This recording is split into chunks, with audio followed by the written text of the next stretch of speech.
안녕하세요. 마철학가 김현숙의 살맛 나는 서재입니다.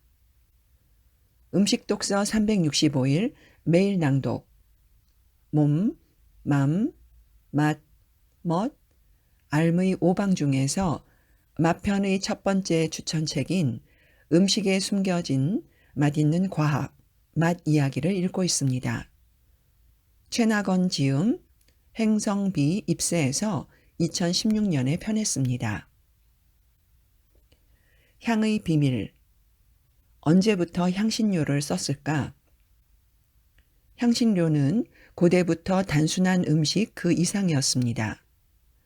약으로 대접받기도 했고, 나아가 어떤 초월적 속성을 가진 것으로 여겨졌습니다.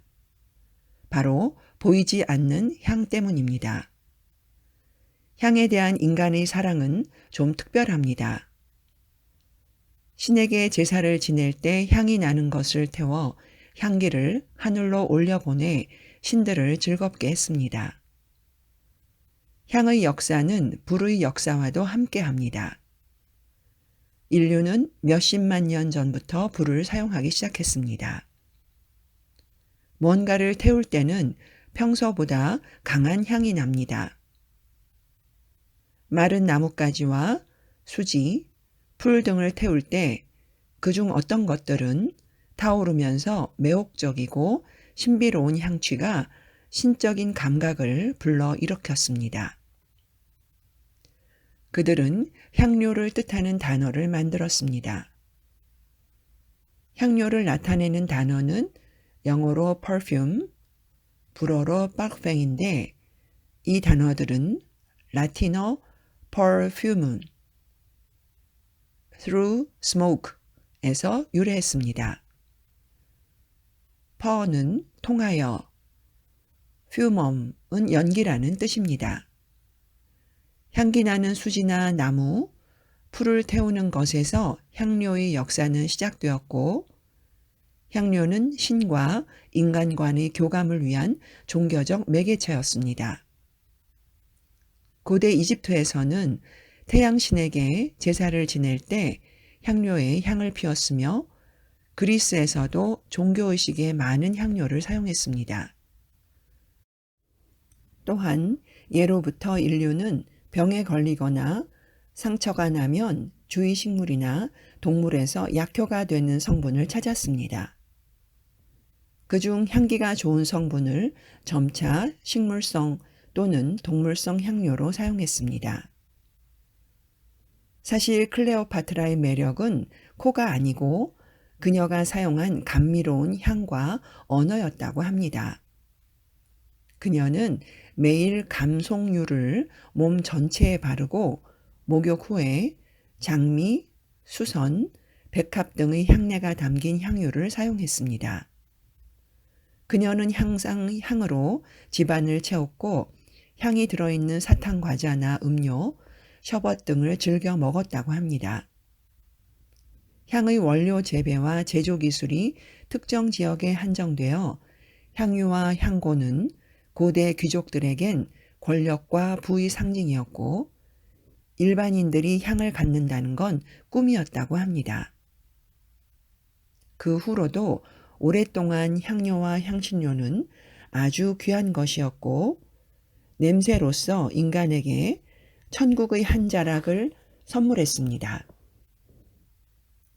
서양인에게 향신료는 현실에 존재하지 않는 아라비아와 같은 전설의 땅에서부터 온 신비한 물건이었기 때문입니다. 이런 낙원의 향기에 대한 갈증이 유럽인의 대탐험, 그리고 결국에는 아메리카의 발견을 견인하기도 했습니다. 요즘 향료와 향신료는 우리의 일상 가까이에 있습니다. 사용량도 예전과는 비교할 수 없죠. 거의 모든 나라의 모든 음식에 향신료가 쓰입니다.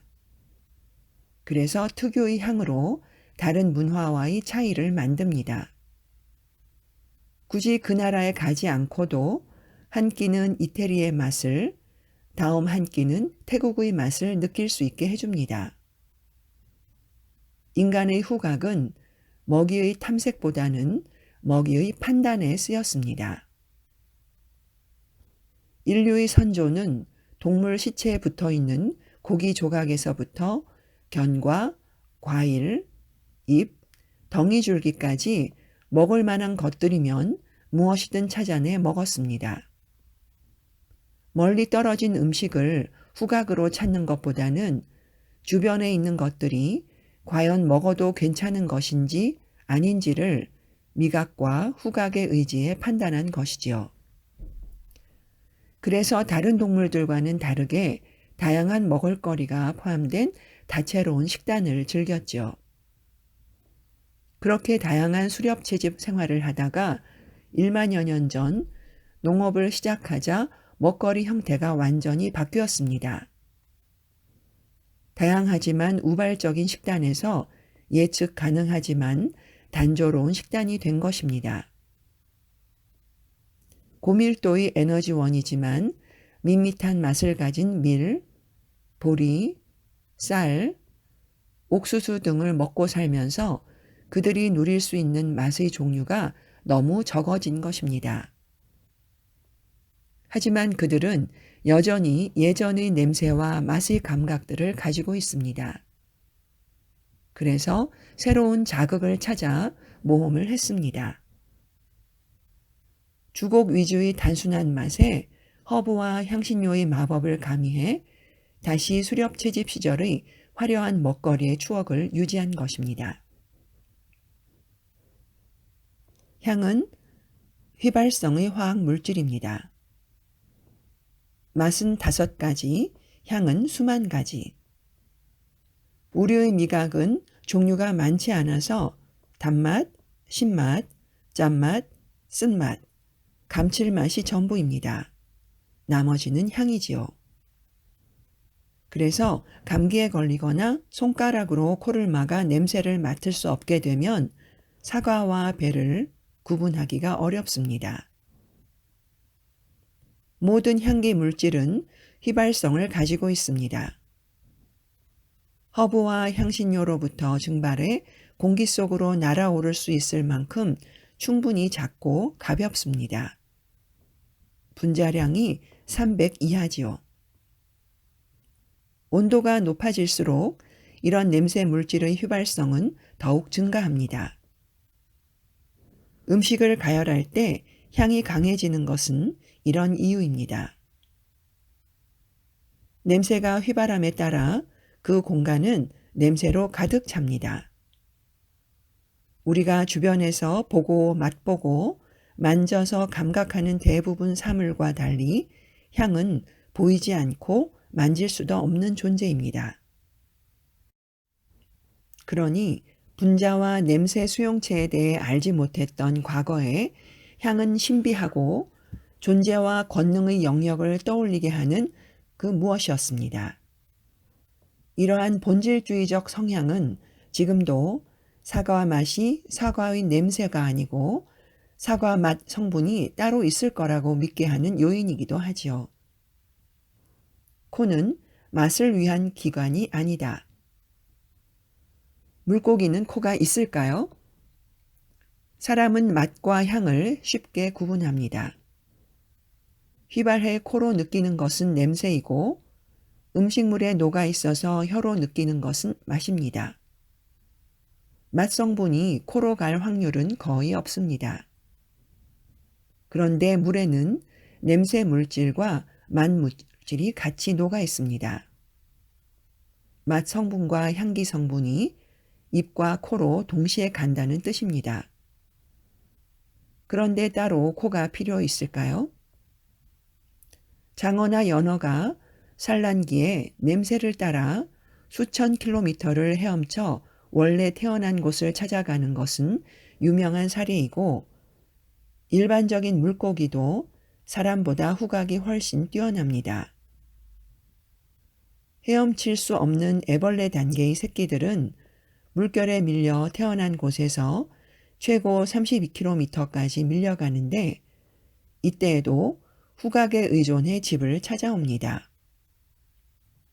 후각이 뛰어나기 때문에 탁하고 어두운 물이나 컴컴한 밤에도 문제없이 먹이를 찾습니다. 미각은 영양 정보의 탐색을 통해 음식을 먹을지 말지를 판단하는 데 쓰고, 후각은 먹이와 집을 찾고 적의 냄새를 맡아 피하는 데 쓰입니다. 용도가 전혀 다르기 때문에 입과 코가 따로 있는 것입니다. 주변에 후각이 뛰어난 동물은 많습니다. 개는 인간보다 최대 10만 배나 예민한데 후각세포가 인간의 10배 정도의 공간에 10배 이상 촘촘하게 배치되었습니다. 또한 냄새 탐색에 용이하게 종이장처럼 얇은 뼈들이 미로처럼 얽혀 있는 후각함요라는 구조를 가지고 있습니다. 그리고 1초에 최대 5차례까지 냄새를 들이마시며 끊임없이 주위를 살피기 때문에 냄새 탐색 능력은 사람이 쫓아가기 어렵습니다. 모든 동물에게 후각은 먹이에 대한 정보를 제공하는 것보다 훨씬 더 많은 역할을 합니다. 사실 동물은 시각이나 청각보다 후각이 훨씬 지배적인 감각입니다. 적은 양의 페로몬을 감지하면 오로지 그 냄새를 향해 돌진하기도 하고, 맹수의 분비물 냄새를 맡으면 온몸이 오그라들어 꼼짝 못하기도 합니다. 코는 동물들에게 주변 공기, 땅, 그 땅에서 자라는 식물들, 가까이 다가오고 있는 행여 적일 수도 있고 먹이가 될 수도 있는 다른 동물에 대해 알려줍니다.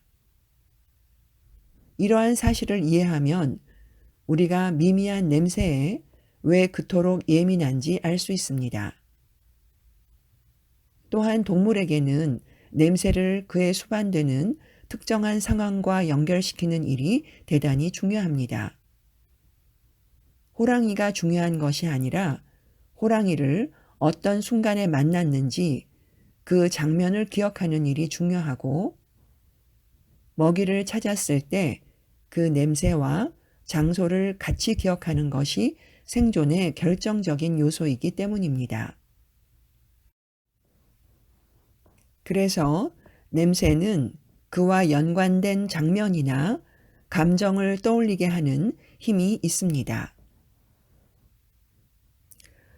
네, 오늘은 맛편의 첫 번째 추천 도서인 음식에 숨겨진 맛있는 과학, 맛 이야기 중에서 5장 향 이야기의 일부를 발췌하여 읽었습니다. 오늘도 살맛 나는 세상 음식 독서 매일 낭독과 함께 몸, 맘, 맛, 멋, 알의 오방에 기쁨 가득 행복한 하루 되시기 진심으로 기원합니다. 감사합니다.